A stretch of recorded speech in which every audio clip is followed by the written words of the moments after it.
إن الأستاذ فوزي متخصص كتابة قوايم ومشهور قوي في بلده والبلاد اللي جنبها.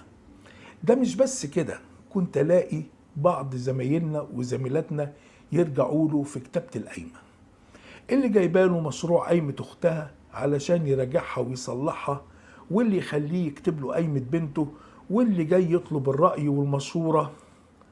بخصوص بعض البنود اللي حماه كاتبها له في القايمة، اللي عايز يمضي عليها وازاي يتصرف. وعرفت ان مش اي حد يعرف يكتب قايمة محكمة، فكان زميلنا العزيز